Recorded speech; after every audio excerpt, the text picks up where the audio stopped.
ஆனால் கிறிஸ்தவ மதத்தில் சேர்த்துக் கொண்டார் என் கணவரை. எந்த மதத்தில் சேர்ந்தால் என்ன, உன் கணவன் குணமாகிவிட்டான், உன் வாழ்க்கை இனிமையாக இல்லை மாமா. அந்த மதத்தில் ஒருவருக்கு ஒருவர் தான் வாழ வேண்டும் என்று அந்த விதிமுறைப்படி வாழ்ந்து கொண்டிருக்கிறார். என்னை அடித்து அனுப்பி விட்டார் மாமா. ஆனால் என்னை இந்த நிலைக்கு ஆக்கியது அந்த அருளாளர் தானே. அவரின் தலையை வெட்டி கொண்டு வந்து இந்த ரத்தத்தை கொடுங்கள், இந்த கூந்தையை தடவிக்கொள்வேன். இது உங்கள் மீது சத்தியம். ஆனால் ஒன்று மாமா, என் கணவருக்கு மட்டும் எந்த ஆபத்து வரக்கூடாது. என்ன இந்த அருளாளரை பற்றி நான் எப்படியெல்லாம் நினைத்திருந்தேன். ஆனால் இன்று என் மகன் மருமகள் வாழ்க்கையை கெடுத்து விட்டானே.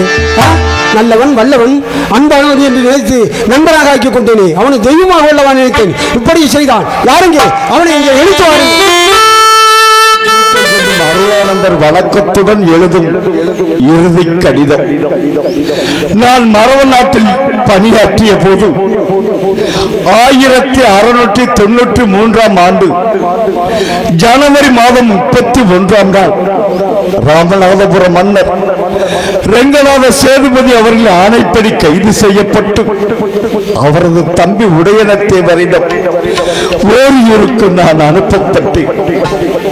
ராமநாதபுரத்திலிருந்து குதிரை வீரர்கள் என்னை இழுத்து வந்தனர். அவர்கள் செல்லும் குதிரை வேகத்திற்கு என்னால் ஓடி வர முடியாமல் தட்டு தடுமாறி தரையில் விழுந்த என்னை தரதரவென இழுத்து வரப்பட்டேன். என் உடம்பெல்லாம் ரத்த காயங்கள்.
எப்படித்தான் இந்த நோய் தீர்ந்துச்சுனே தெரியல.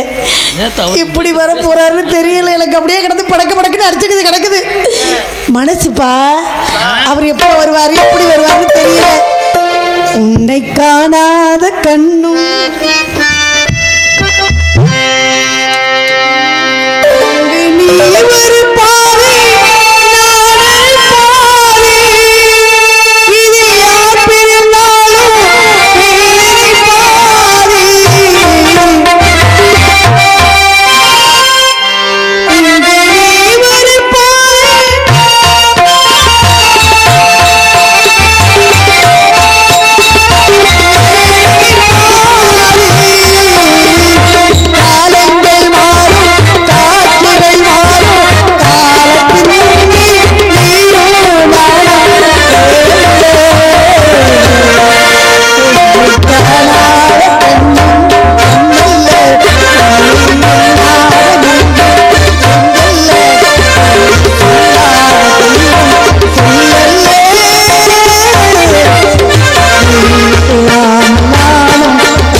இருந்தாலும் அதே மாதிரி இப்போ இருக்கீங்க. என் அழகு ராசா. ஏங்க அழகா இருக்கிற என்னங்க நீங்க உங்க கூட இருக்கும்போது எனக்கு என்னங்க குறைச்ச? இல்ல என்ன குறைச்ச? எதுல குறைச்ச? ஆள்ல குறைச்சலா, அழகுல குறைச்சலா, பேச்சுல குறைச்சலா, அதுல குறைச்சலா, இதுல எதுலங்க குறைச்ச? ராசாத்தி ஒன்று காணாத நெஞ்சு காத்தாடி போலாடுது. ராசாத்தி ஒன்று காணாத நெஞ்சு காத்தாடி போலாடுது. போச்சு எனக்கு யாக்கு கொண்டாடுள்ளே ராசாத்தி ஒன்று காணாத காத்தாடி போலாடுது.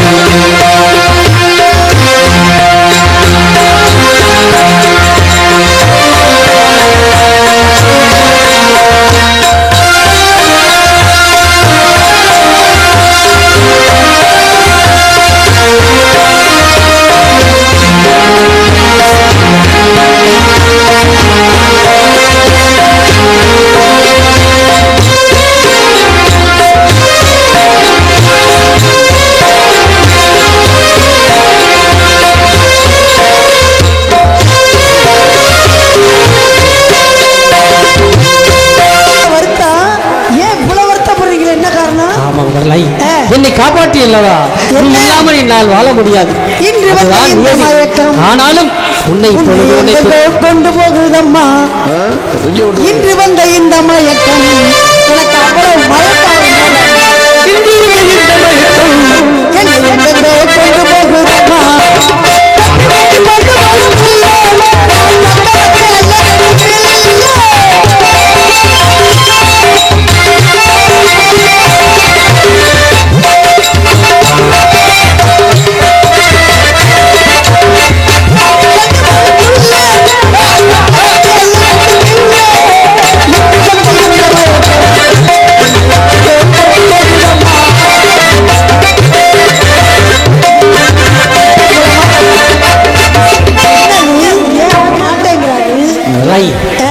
என்ன காதல் சொல்வேன் என்று தெரியவில்லை. காதல் நீங்க சொல்லக்கூடாது.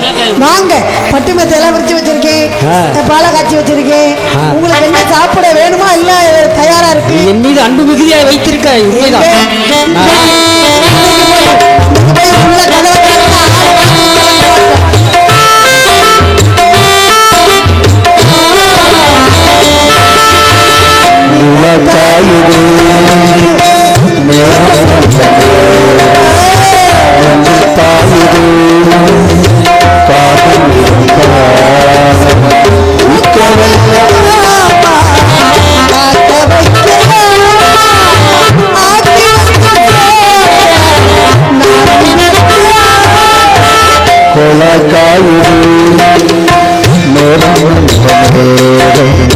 நெஞ்சில் பாயுது காதல்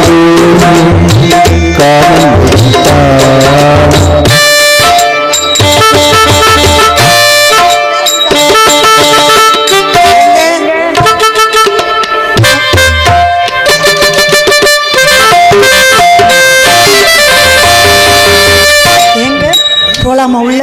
என்னால இருக்க முடியல. இன்னைக்கு போய் கதவை தட்டினா 3 மாசத்துக்கு நான் கதவை திறக்கவே மாட்டேன். எங்க போலாமா?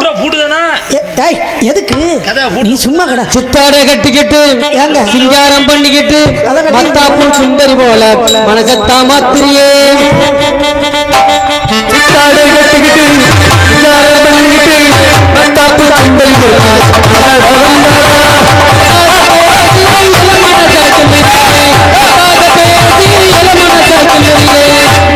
கட்டிக்கிட்டு சிங்காரம் பண்ணிக்கிட்டு மத்தாப்பு சுந்தரி போல மனசத்தா மாத்திரியே. மத்தாப்பு சுந்தரி போல மனசத்தா மாத்திரியே.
சேரப்போகிறேன். என்னது கிறிஸ்தவத்தில் சேரப்போகிறேன். ஏங்க என்னங்க சேர்ந்தா என்னங்க, நானும் வரேன், 2 பேரும் சேர்ந்தே போவோம். அங்கேதானே பிரச்சனையே இருக்கு. ஏ நானும் எவ்வளவோ கிஞ்சினை கதிரனை மன்றாடினேன் இந்த சாமிகளிடம். சரி அருளாந்த சாமிகள் நம்ம குணமாக்கினார். ஆமா அந்த கிறிஸ்தவ சட்டம் என்ன சொல்லுதுன்னா, நான் கிறிஸ்தவ மதத்தில் சேரணும்னா முதல் மனைவியை மட்டும் வைத்துக் கொண்டு மற்ற 4 வரையும் நீக்கிவிட்டு வர சொன்னார்கள். என்னது? ஆமாம், அவருடைய திருச்சபை சட்டம் அதுதானா. அதனால அந்த சாமிகளிடம் உறுதி கொடுத்து விட்டு அவரு சொன்னாரு, நீங்களும் கேட்டீங்களாக்கு என்ன அவளை இழிச்ச வச்சியா சொந்தத்தை குத்துனா சொலக்குங்கம்மா சொலக்குங்கம்மா நாங்க இழிச்ச வச்சு அவளுக்கு 4 பேரும் சரின்னு சொல்லிட்டாரு. நாங்க மனுஷனா நீங்க தெரியாம தான் கேட்கிறேன். அப்படியே அழியாம அப்படியே மற்ற முழுவதையும் அடித்து துவைத்து அனுப்பினேன். ஆனா உண்மையில செய்ய முடியவில்லை. ஏன்னா அன்பால் கட்டி போட்டிருக்க நீங்க அவளுக வேற நான் வேற. என்ன சேர்க்க கூடாது. இந்த தடியத்தவனை பத்தி உனக்கு நன்றாக தெரியும். முன்வைத்தால் பின் வைக்க மாட்டான். எப்படிப்பட்டாலும் தெரியும். துணிக கருமம் துணிந்தவன் எண்ணுவோம் என்பது இழுக்கு. எடுத்துட்டு மாற மாட்டேன். நிப்பாட்டி உங்களுக்கு பொண்டாட்டி வந்தாதானே. ஆமா, அப்புறம் உங்களையும் சும்மா இருப்படா. பாருங்க சொன்னா தெரிஞ்சுக்க. நான் முன்னு முடிவு எடுத்துட்டேன்னா அதுல இருந்து மாறவே மாட்டேன். சொன்னா தெரியனே சொல்ல மாட்ட புரியனே நாமே பிரிஞ்சு வாழனே தலையம்மா நல்லதே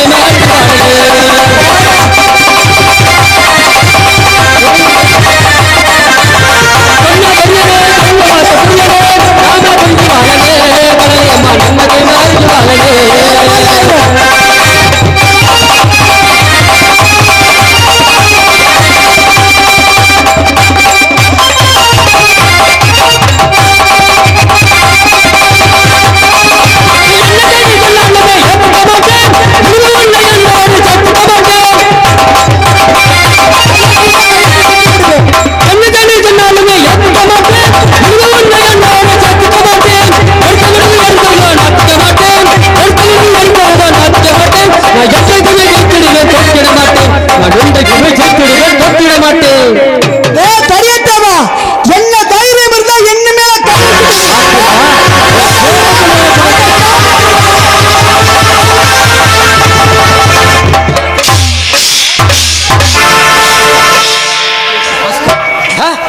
பேர சொல்றா, கைய பிடிச்சி சண்டை போடுறா. என்ன கொழுப்பு, அவ்வளவு மரியாதையா மாமான்னா அவ்வளவு படிவா இருப்பா. பாத்தீங்களா, அதுதான் அன்பின் மிகுதி. அதிகப்படியான அன்பு வைக்கக்கூடிய மனைவிமார்கள் இப்படித்தான் செய்வார்கள். ஆனால் இவர்களால் எந்த தொந்தரவும் அந்த கணவனுக்கு வராது. எங்க இருந்தாலும் நலமா இருக்க வேண்டும் அப்படித்தான் இருப்பாங்க. அதேபடியான அன்பின் பிரதிபலிப்பு. என்ன செய்வது? இறைவா இயேசுவே, அடுத்தொன்று கொண்டிருந்தால் இந்த கலையமாலை எனக்கு மனைவியார வேண்டும். அந்த வருத்தம் மட்டும் எனக்கு கொடு. அந்த அருளாந்த சாமி பிரகாரம் சொன்ன பிரகாரம் அந்த ஆலயத்துக்கு முதன்மை விடுகிறேன்.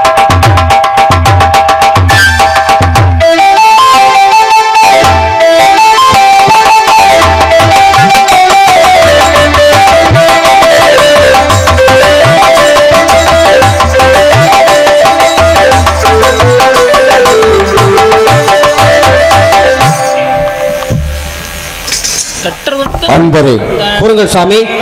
இந்த கிறிஸ்தவ சமூகம் தங்களை பெரும் மகிழ்வோடு வரவேற்கிறது. இந்த சமூகத்தின் பெயரால் நான் உங்கள் மீது சிலுவை அடையாளம் வரைகிறேன்.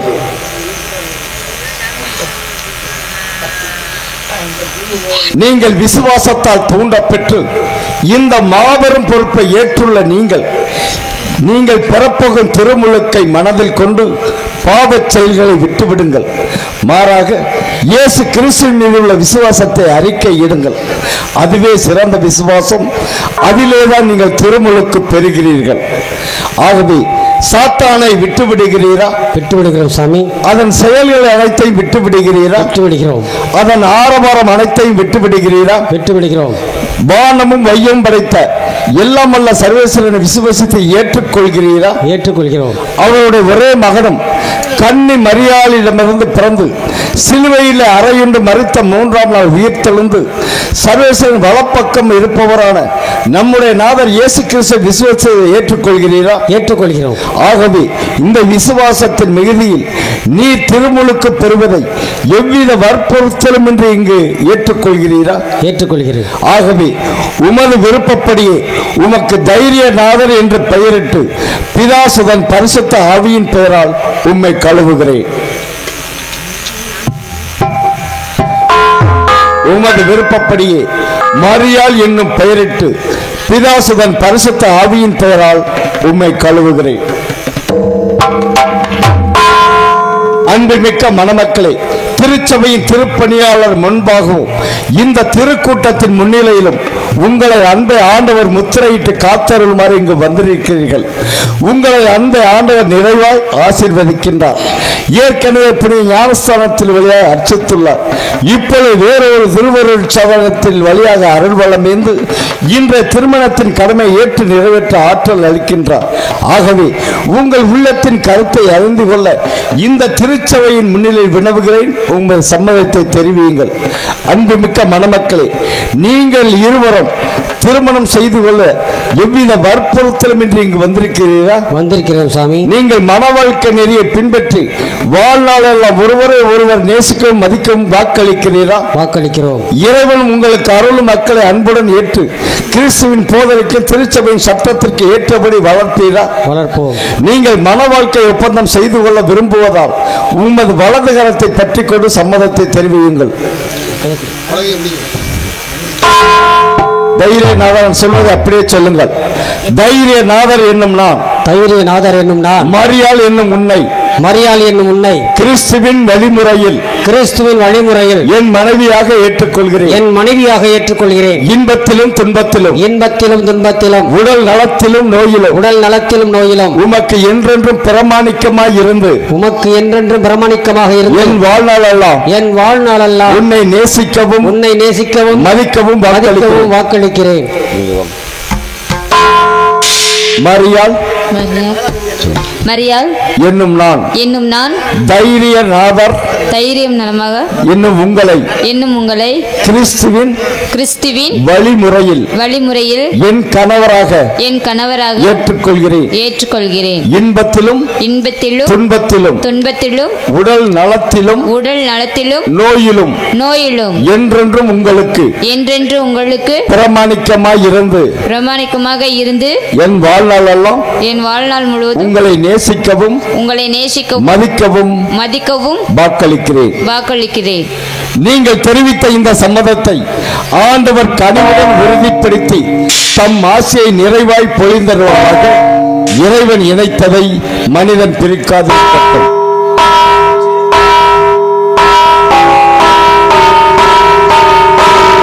அன்புமிக்க இறைவா, இந்த திருமாங்கல்யம் அவர்கள் விசுவாசத்தின் வித்தாய் அமைந்து வாழ்நாள் தூரம் ஒருவர் மீது ஒருவர் அன்பை நினைவூட்டும் வகையில் இது அற்புதமாக விளங்க வேண்டும் என்று உம்மை கெஞ்சி மன்றாடுகிறேன்.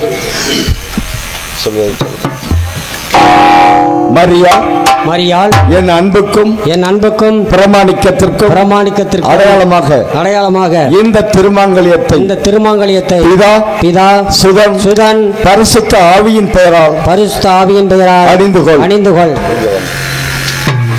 என் அன்புக்கும் பிரமாணிக்கத்திற்கும் அடையாளமாக இந்த திருமாங்கல்யத்தை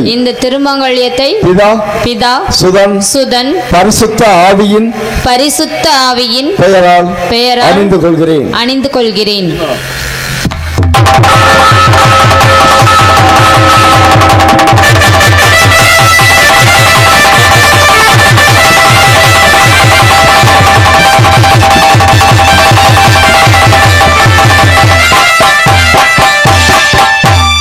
அன்புமிக்க இறைவா, இன்று உமது சன்னதியில் இணைக்கப்பட்ட இவர்கள் என்றென்று உமது விசுவாசத்தில் நிலைத்திருந்து வாழ்நாளெல்லாம் உமக்கு சாட்சி பகரக்கூடிய வித்தாக இந்த மண்ணில் விளைய வேண்டும் என்று உம்மை கெஞ்சி மன்றாடுகிறேன். ஆமென். மரியாள் எல்லாம் அந்த மாதாவுடைய கிருபையாலும் இந்த சந்தோயாப்பருடைய கிருபையாலும் நாம் இருவரும் கூடியிருக்கிறோம். திருக்குடும்பமாக போய் அந்த மாதாவுக்கு நன்றி சொல்லிடுவோம். குடும்பத்தோடு கோயிலுக்கு போவார், நம்ம குறைகள் எல்லாம் மாதா கிட்ட சொல்வார், நம்ம குறைகள் எல்லாம் மாதா கிட்ட சொல்வார்.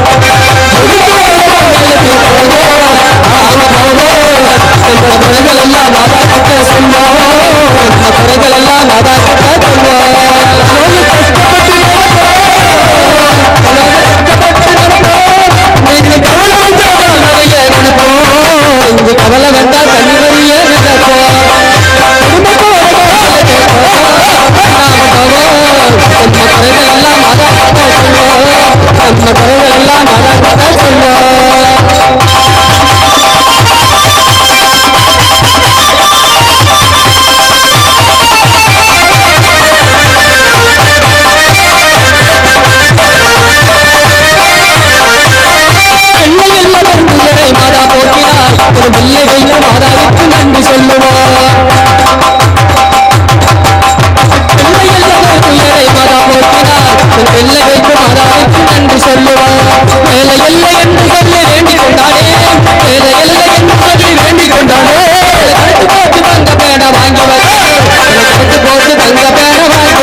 உட்காருங்க. அதுதான் முக்கியமானது.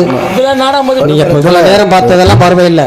இந்த கல்லுமரசி எனக்கு தலை வெட்டப்பட்டு தொங்குறதா முக்கியமான செய்தி. அதை நீங்க பார்த்து தான் ஆசீர்வாதம் கிடைக்கும். ஒரு 5 நிமிஷம் உட்காருங்க. ஒரு 5 நிமிஷம் முடிய போகுது. அதை மட்டும் பார்த்துட்டு சொல்லுங்க.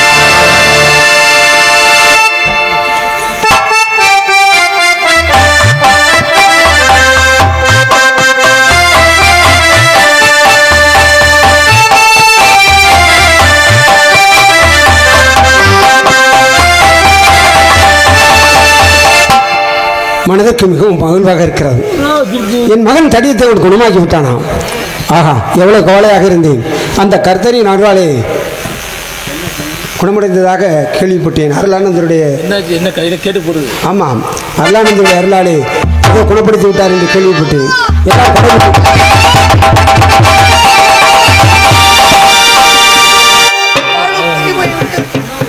என்ன என்ன என்ன ஒன்றும் புரியவில்லை. கணவருக்கு அந்த நோய் வந்தது உங்களுக்கு தெரியுமா? அவன் நோயிட்டு இருந்தான். சாமியார் ஒருவர் வந்து அந்த நோயை தீர்த்து வைத்தார். ஆனால் கிறிஸ்தவ மதத்தில் சேர்த்துக் கொண்டார் என் கணவரை. எந்த மதத்தில் சேர்ந்தால் என்ன? உன் கணவன் குணமாகி விட்டான். உன் வாழ்க்கை இனிமையாக இல்லை மாமா. அந்த மதத்தில் ஒருவருக்கு ஒருவர் தான் வாழ வேண்டும் என்று அந்த விதிமுறைப்படி வாழ்ந்து கொண்டிருக்கிறார். என்னை அடித்து அனுப்பி விட்டார் மாமா. ஆனால் என்னை இந்த நிலைக்கு ஆளாக்கியது அந்த அருளாளர் தானே. அவரின் தலையை வெட்டி கொண்டு வந்து இந்த ரத்தத்தை கொடுங்கள், இந்த கூந்தையை தழுவிக்கொள்வேன். இது உங்களுக்கு சத்தியம். ஆனால் ஒன்று மாமா, என் கணவருக்கு மட்டும் எந்த ஆபத்து வரக்கூடாது. என்ன இந்த அருளாளரை பெண் நான் எப்படியெல்லாம் நினைத்திருந்தேன். ஆனால் இன்று என் மகள் மருமகள் வாழ்க்கையை கெடுத்து விட்டானே.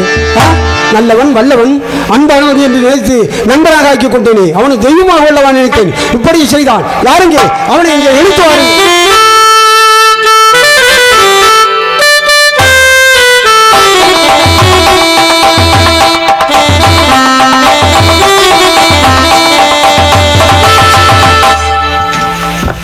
தாய்மார்களே, ஒரு 10 நிமிஷம் தான் கழுத்து வெட்டி கழுமறை ஏற்றுற சீன் பார்த்துருக்கு. வெள்ள நேரம் நீங்கள் பார்த்ததுக்கு வந்து அர்த்தம் இல்லாமல் போயிடும்.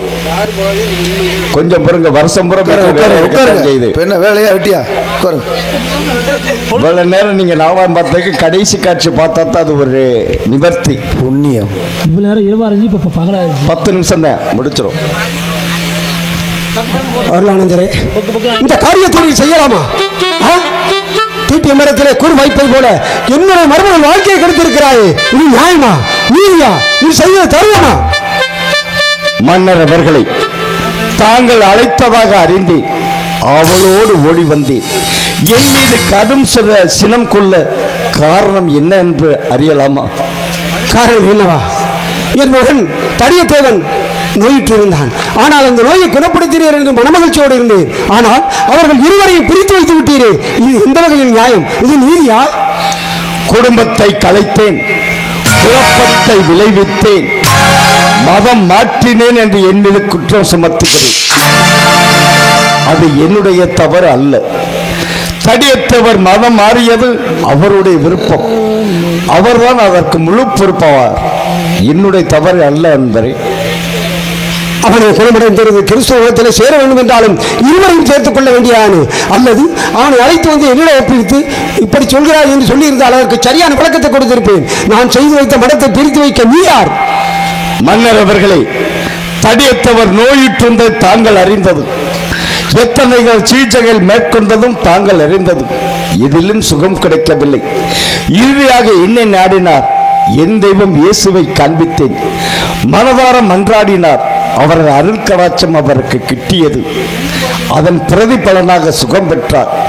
எனக்கு சுகம் அளித்த அந்த இயேசுவுக்காகத்தான் நான் இனிமேல் வாழ வேண்டும். அவருடைய மகனாகத்தான் அந்த பவனியில் மண்ணில் வர வேண்டும் என்று கெஞ்சி கேட்டார். அவர் விருப்பத்தை தான் நிறைவேற்றியிருக்கிறேன். அவரது விருப்பப்படி கிறிஸ்தவ சட்டத்தின்படி ஒருவனுக்கு ஒருத்தி என்பது முதல் அவர் மனைவியாக ஏற்றுக்கொண்டால் மட்டும்தான் வாழ வேண்டும். அக்காரியத்தை தான் நான் செய்திருக்கிறேன் தவிர அவரது குற்றமும் அல்ல, என்னுடைய குற்றமும் இல்லை. எது குற்றம் இல்லை? எது குற்றம் இல்லை? சிறு வயதிலிருந்து மார்பிலும் தோளிலும் போட்டு பார்த்த என் மருமகள், என் மருமகள் அவள் என் மகள் அல்லவா? அவனுடைய வாழ்க்கையை சிதைத்து விட்டு நியாயம் பேசிக் கொண்டிருக்கிறாயே. போனால் போகட்டும், மரியாதை கேட்கிறேன். அவர்கள் இருவரை ஒன்று சேர்த்து வைத்து விடு. மன்னர் அவர்களே, இறை சட்டத்தை நிறைவேற்ற தந்த இறைப்பணியாளருக்கு கடமை உண்டே தவிர இறை சட்டத்தை மீறுவதற்கு நான் மட்டுமல்ல, எந்த இறைப்பணியாளருக்கும் கிறிஸ்துவின் அதிகாரம் அல்ல. என் வாழ்க்கை, என் மருமகள் வாழ்க்கை, அவள் கணவனை இழந்து வாழ வேண்டும். அப்படித்தானே? அப்படி வாழ்வதை என்னால் பொறுத்துக் கொள்ள முடியாது. மரியாதையாக சேர்த்து வைத்து விட்டால் உன் உயிர் தப்பும், இல்லை என்றால் உன் உயிரை எடுத்து விடுவேன். மன்னர் அவர்களே, கிறிஸ்துவின் அருளாசி எனக்கு அதிகமாக உண்டு. அவருக்காகவே வாழ்கிறேன், அவருக்காகவே எதையும் ஏற்க சித்தமாய் இருக்கிறேன். விதிவசம் எதுவோ அதுவே நிறைவேறட்டும். கிழக்கே உதிக்கின்ற சூரியன் மேற்கே உதித்தாலும் உதிக்கலாம், அவித்த புழுங்கல் மறுமுளை கட்டலாம். ஆனால் நான் முடித்து வைத்த திருமணத்தை யாராலும் எவராலும் என்னால் ஒரு நாள் மாற்ற முடியும். ஓஹோ, அப்படியா? என் பேச்சை, இந்த சக்கரவர்த்தியினுடைய பேச்சை நீரே மதிக்கவில்லை என்றால் எங்கிருந்து வந்த நீ மதிக்கவில்லை என்றால் நாட்டு மக்கள் என்ன எப்படி வைப்பார்கள்? உன்னை உயிரோடு விடப்போவதில்லை. மரியாதை கேட்கிறேன், என் மருமகளையும் என் மகனையும் சேர்த்து வைக்க போகிறாயா? முடியாது மன்னர் அவர்கள், முடியாது. என் வார்த்தைக்கு மதிப்பில்லை. உன்னையும் உயிரோடு விட முடியாது.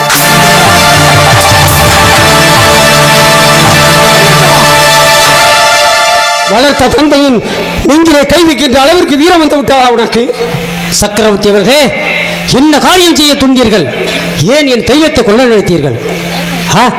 யார் தெய்வம்? உன்னை மருமகளையும் பிரித்த இவனா தெய்வம்? இல்லை தந்தையே, நீங்கள் என்னை அழைத்தீர்கள், ஆளாக்கிறீர்கள். நாடு கொடுத்தீர், நகரம் கொடுத்தீர், மணிமுடி கொடுத்தீர், சிம்மாசனம் கொடுத்தீர். ஏன் சிறுபாலை போவது எனக்கு பிரித்து கொடுத்து சம அந்தஸ்தும் கொடுத்தீர்கள். அதற்காக இவர் என்ன செய்தார் தெரியுமா? எவ்வளவு பெரிய காரியத்தை செய்திருக்கிறார். நான் வாழ்வை இழந்து சாவை நெருங்கிக் கொண்டிருந்தேன்.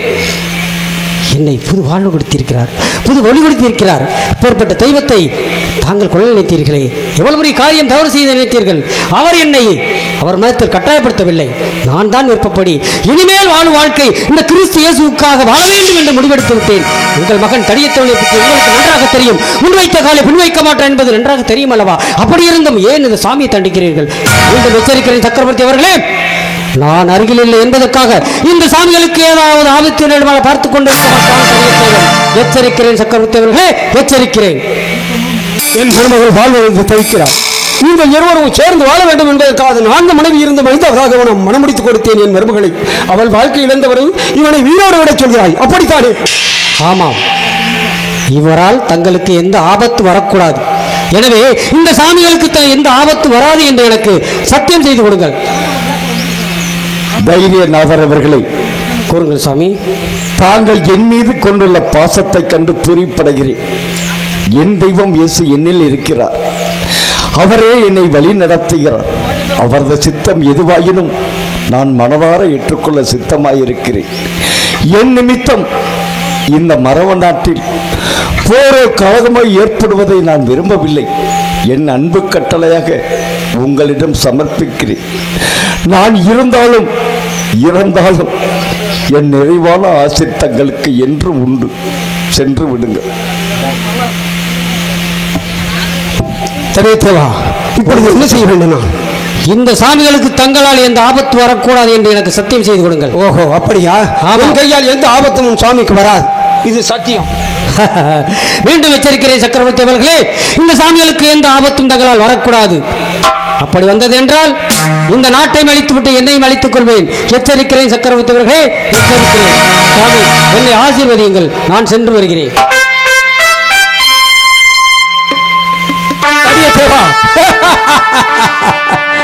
ஏனடா இவனால் பழகி இந்த ரங்கராஜ சேதுபதியின் குணம் உனக்கு புரியவில்லையே? இவனை விடவா? என் கையால் தானே சத்தியம் செய்த இவனுக்கு ஒரு ஆபத்து வராது என்று. வருமடா, கொள்வேன். ஒரு ஆளுகின்ற என் தம்பி உடையத்தவன் மூலமாக இவனை கொள்வேன். யாரெங்கே?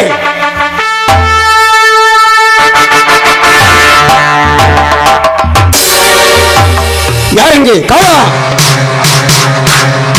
இவனை இழுத்து சொல்லி ஓரிரு ஆளுகின்ற என் தம்பி உடையனை தேர்வை ஒப்படைத்து விடு. இந்த கடிதத்தில் என்ன எழுதியிருக்கிறதோ இதில் கண்டபடி செய்ய சொல். இது என் உத்தரவு.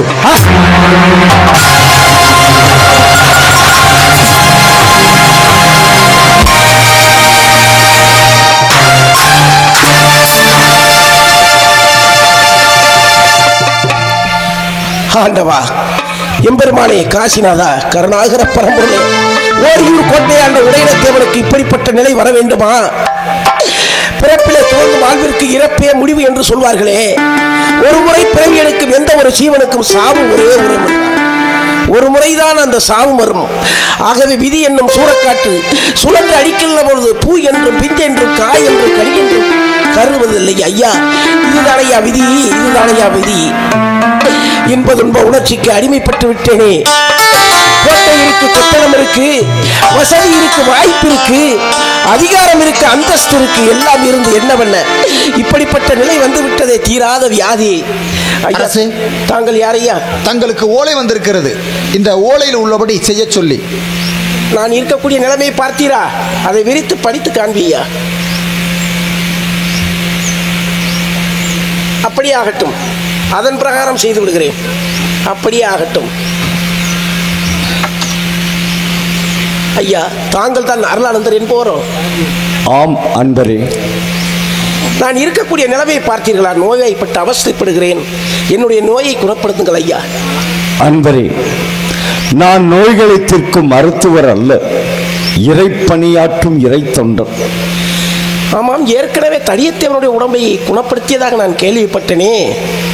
அவர் சுகம் பெற்றது என் தெய்வம் இயேசுவின் அருளால், அவரது அருள் கடாட்சத்தால். தாங்களும் அந்த அன்பு தெய்வம் இயேசுவிடம் வேண்டுங்கள், மன்னிப்பு வேண்டுங்கள், அவரது இரக்கத்தை கெஞ்சி கேளுங்கள். அவர் சித்தம் தங்களுக்கு கிடைக்கும் ஆயும் நீங்களும் சுகம் பெறுவீர் அன்பரே. ஐயா, நான் ஒரு இந்து மதத்தை சார்ந்தவன். நான் இந்து மதத்தில் உள்ள வேதங்களைத்தான் நானும் படிப்பேன், நானும் அதன்படிதான் செயல்படுவேன். தாங்கள் கூறுவது போல் என்னால் செயல்பட முடியாது ஐயா. அன்பரே, இந்துவாயினும் கிறிஸ்தவனாயினும் விசுவாசம் ஒன்றுதான் உண்மை. என் தெய்வத்தை நான் அறிந்திருக்கிறேன். தாங்கள் விரும்பினால் அவரிடம் விசுவாசமாக கேளுங்கள், நீங்களும் நிச்சயம் சுகம் பெறுவீர் அன்பரே. அருளானந்தரே, என் நோயை குணப்படுத்தினால் நானும் பிழைத்து விடுவேன், நீங்களும் பிழைத்து விடலாம். அன்பரே, இயேசுவுக்கு சாட்சி பகர அவரது வேத சாட்சி முடியை நான் பெற அனுதினமும் ஆவல் கொண்டுள்ளேன். காலம் கடத்தாமல் தங்களுக்கிட்ட கட்டளையை நிறைவேற்றுங்கள் அன்பரே. அப்படி என்றால் என் நோயை குணப்படுத்த முடியாதா? என்னால் நிச்சயமாக ஒரு காலம் முடியாது அன்பரே. முடியாதென்றால் பெருமாள் குடும்பா என்ன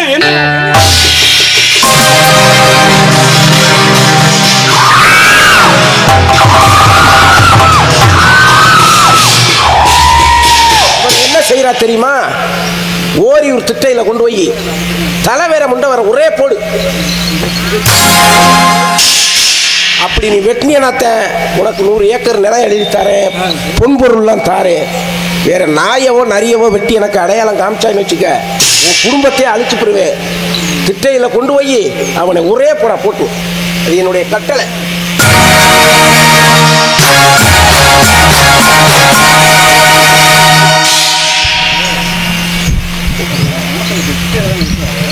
இறுதியாக எதுவும் சொல்ல விரும்புகிறீர்களா?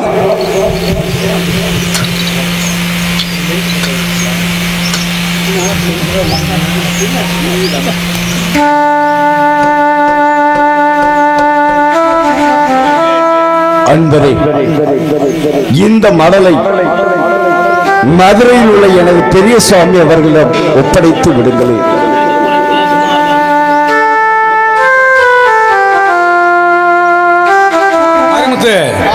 நான் பெரிய படிக்க தெரிகிற மாதிரி வாங்கிட்டேன் மடலை. எனக்கு ஒண்ணுமே படிக்க தெரியாதியா. இதுல என்ன எழுதியிருக்கு நீனே படிச்சு காமிக்கிறியா?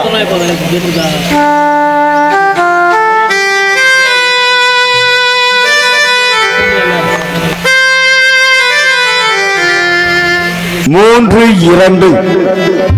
1693 ஓரியூர் அதிசங்கைக்குரிய மதுரை மண்டல இயேசு சபை தலைவர் லெய்னா சுவாமி அவர்களுக்கு இறைவனில் பிரியமுள்ள ஜான்தே பிரிட்டை என்னும் அருளானந்தர் வணக்கத்துடன் எழுதும் இறுதி கடிதம்.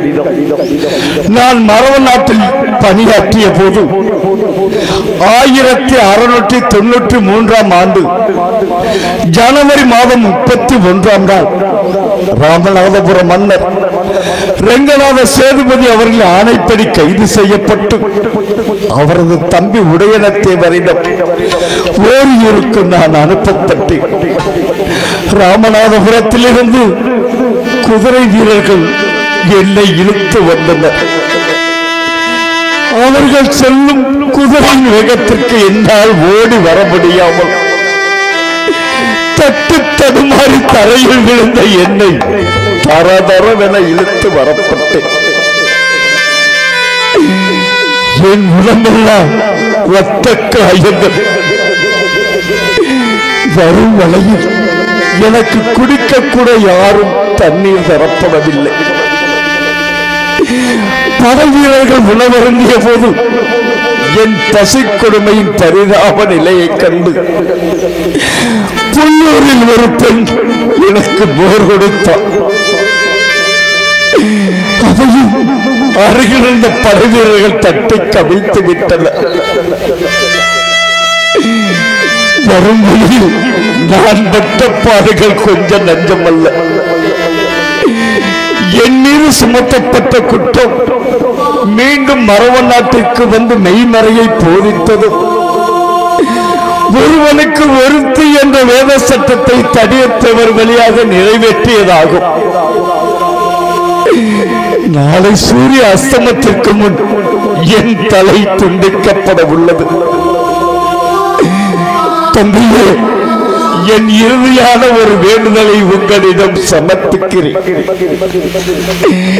என் இறப்பு தகவலை என்னை பெற்ற தாய்க்கு அவளது உள்ள சிதைவிலான வகையில் தெரிவியுங்கள். அதிலும் தங்களுக்கு ஏதேனும் சிரமம் ஏற்படும் ஆயின் என் இறப்பு தகவலை அவளுக்கும் தெரியாமல் போகட்டும்.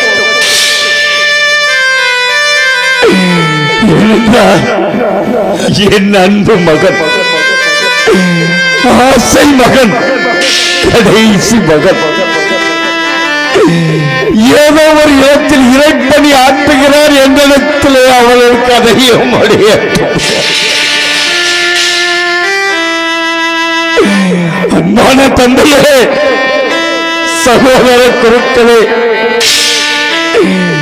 என் மீது தங்களுக்கு மனக்லேசம் ஏதேனும் இருந்தால் அவளையும் மன்னித்து என் மோட்சத்திற்காக மன்றாடி ஜெபித்துக் கொள்ளுங்கள். தந்தையே, இருப்பினும் இறப்பினும் என்றும் உமது விசுவாசத்தில் நிலைத்திருக்கும்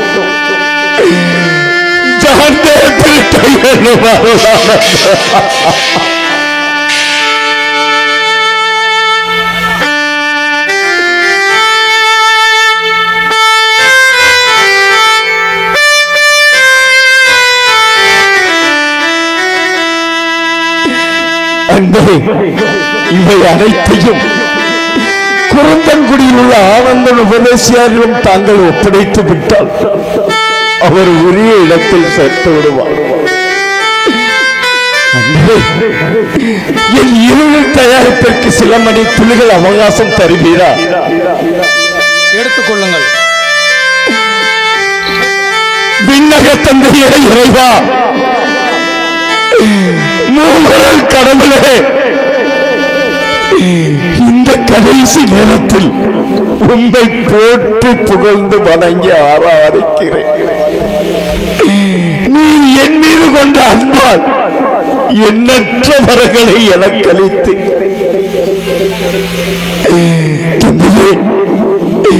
இந்த கடைசி நேரத்தில் இந்த மரவ நாட்டு மக்களை மரவாக எண்ணி பார்க்கிறேன். உன் மீது பக்தியும் என் மீது பாசமும் கொண்டிருந்தனர். அவர்களை விட்டு பிரியப் போகிறமே என்ற எண்ணம் வெகுவாய் என்னை வதைக்கிறது. இதோ நான் சிந்த போகும் ரத்தம் விசுவாசத்தின் அரும் மருந்தாகி கிறிஸ்தவர்கள் பெருகி உமது சத்திய திருச்சபை வளரட்டும் இறைவா, வளரட்டும்.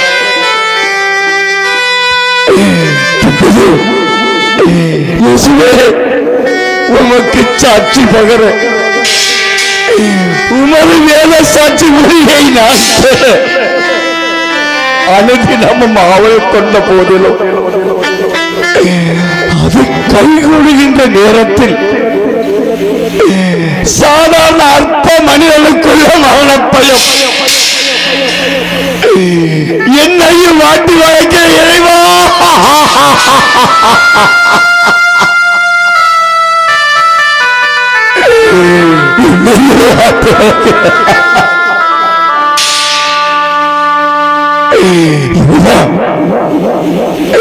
உனக்கு சித்தமானால் இந்த துன்பக்களம் என்னை விட்டு அகலட்டும். உமக்கு கொடுக்கக்கூடிய வீர மரணத்தை ஏற்கக்கூடிய சில மனத்தை தந்தருளும் இறைவா.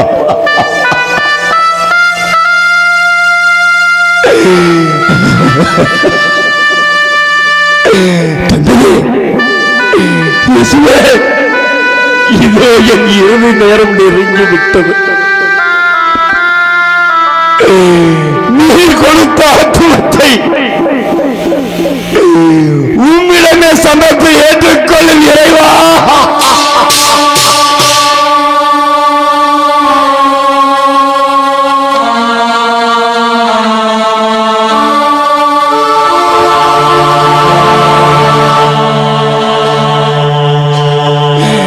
அன்று என் பணி நிறைவுற்றது. தங்களின் பணியை தாராளமாக தொடருங்கள்.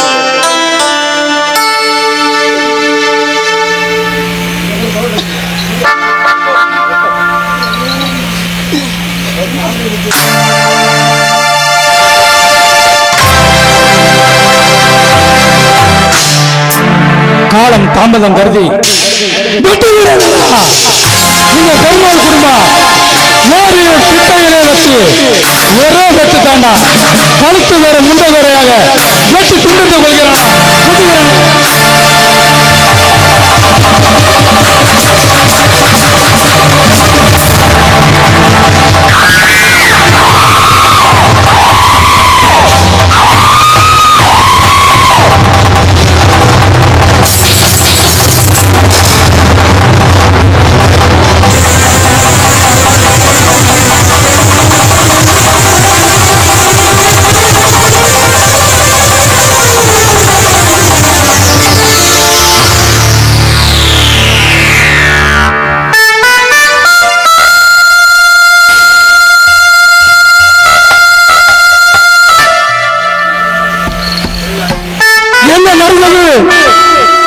நான் இன்னும் உங்களை வெட்டவில்லையா?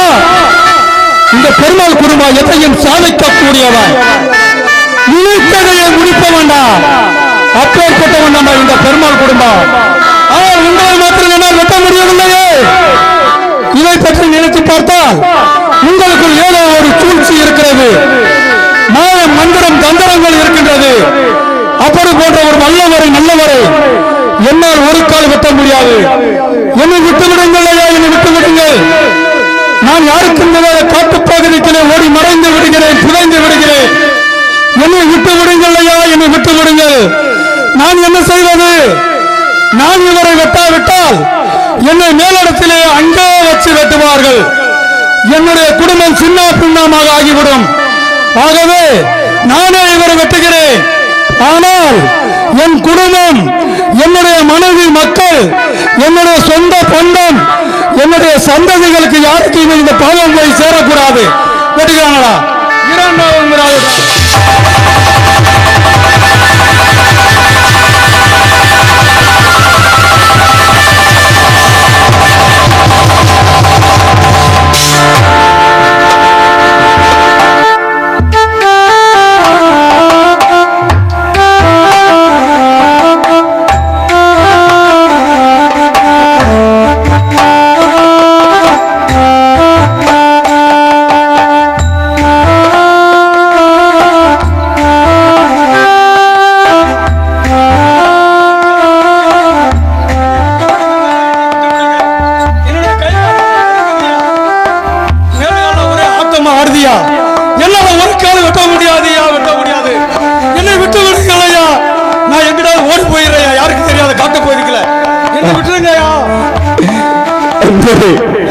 தங்கள் மீது எனக்கு எந்த வருத்தமும் இல்லை. என் சிரசை துண்டியக்கூடிய அந்த கொடுவாளை என்னிடம் எடுத்து வாருங்கள்.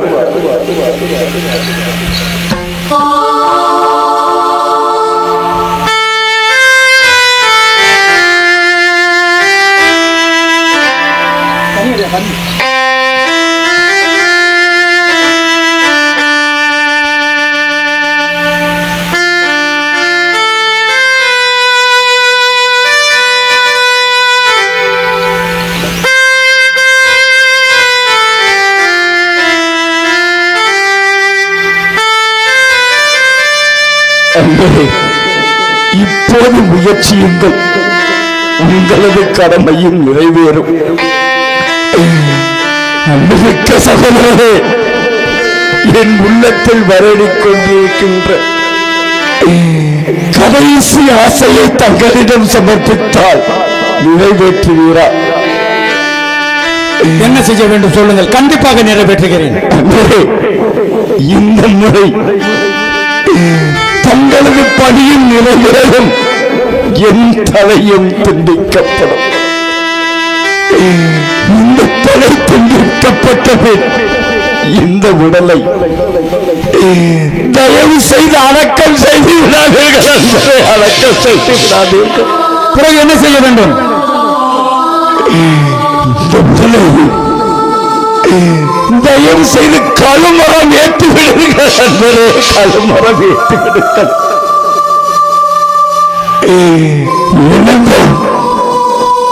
இறைவன் கொடுத்த இந்த உடலை இறைவான் சாட்சியாக பறவைகளாக வயிறார உள்ளட்டும். வந்ததை வயிறார உள்ளட்டும்.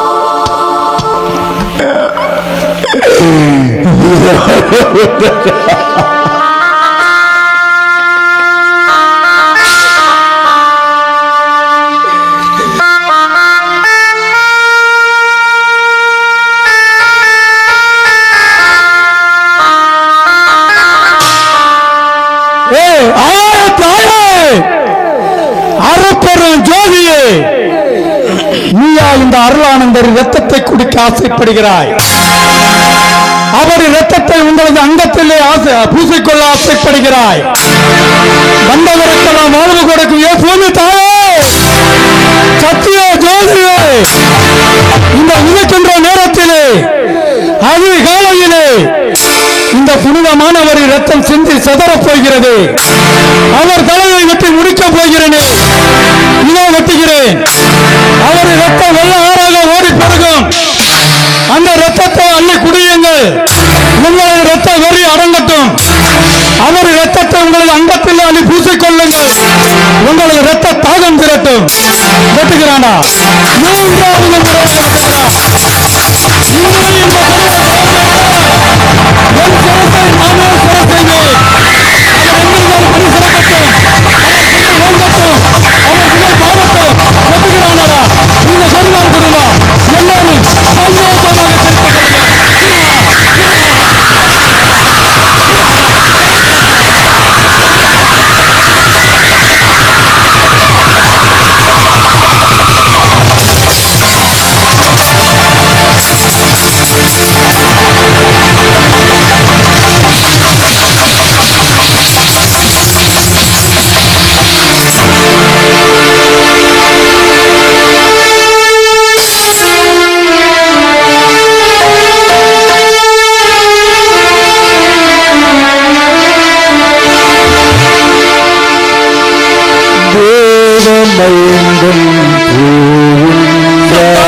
தேவமை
அடிச்சழிக்கவனும் நல்ல மழை பெய்யவனும் அடிச்சழிக்கவனும் நல்ல மழை